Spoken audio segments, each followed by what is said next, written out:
les Parisiens rencontreront un adversaire abordable en quart de finale dans un match sec, sans aller-retour, à Lisbonne, entre les 12 et 15 août. Lyon, de son côté, pourrait être opposé au vainqueur de Manchester City Real Madrid. Entre un format inédit, des dates décalées et un tableau incomplet, ce tirage au sort de la Ligue des Champions n'était pas comme les autres, vendredi 10 juillet à Lyon, Suisse, au siège de l'UEFA. Et le sort a réservé un adversaire inédit au Paris Saint-Germain avec l'Atalanta Bergame en quart de finale dans un match sec, sans aller-retour, à Lisbonne, le mercredi 12 août, à 21 h, en ouverture du tournoi final de la C1.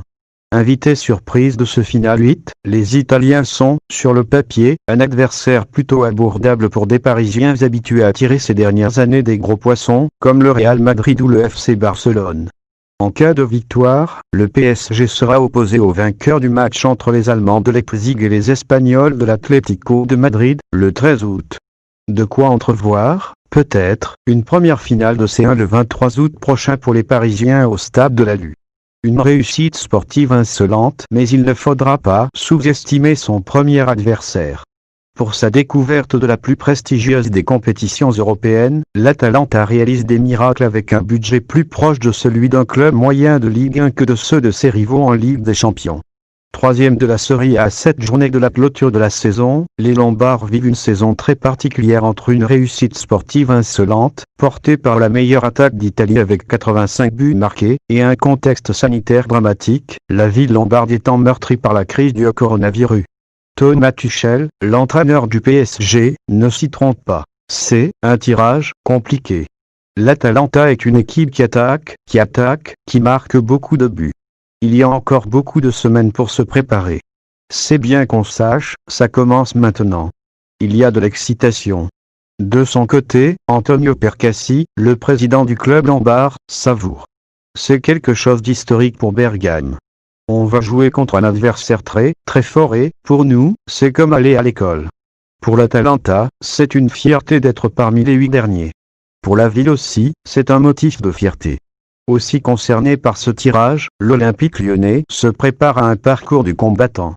S'il réussit à éliminer la Juventus Turin en huitième de finale le 7 août, victoire 1-0 de l'OL au match aller à Lyon, il faudra s'attaquer ensuite à Manchester City ou au Real Madrid, le 15 août à 21 h.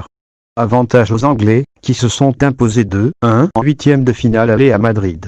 La dernière affiche, vendredi 14 août, opposera le vainqueur de Bayern Munich-Chelsea, avec net avantage aux Allemands, vainqueur 3-0 à Londres au match aller, à Naples ou au FC Barcelone.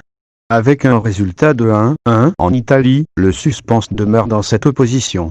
8 clubs pour le tournoi final de la Ligue des Champions. L'Union des associations européennes de football, UEFA, a annoncé, jeudi 9 juillet, que son tournoi final de Ligue des Champions, du 12 au 23 août, se déroulerait a priori à huis clos à Lisbonne.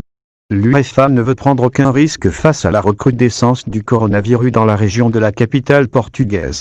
Le comité exécutif de l'UEFA a jugé prudent de prendre la décision de faire jouer les matchs UEFA à huis clos jusqu'à nouvel ordre, a précisé l'instance dans un communiqué, indiquant que les phases finales de Ligue Europa et de Ligue des Champions féminines, prévues en août respectivement en Allemagne et au Pays Basque espagnol, étaient également concernées par cette mesure. L'UEFA suit l'évolution de la situation et proposera toute levée totale ou partielle de ces aménagements en temps voulu, a ajouté la Confédération européenne, qui a plusieurs fois martelé qu'elle ne disposait pas de plan B à son final Lisboète. La Ligue des Champions doit se terminer du 12 au 23 août dans 2 stades de la capitale portugaise, ceux du Benfica et du Sporting. Les quarts de finale, les demi-finales et la finale y sont prévus, chaque confrontation se résumant à un seul match sec au lieu de l'habituel format aller-retour.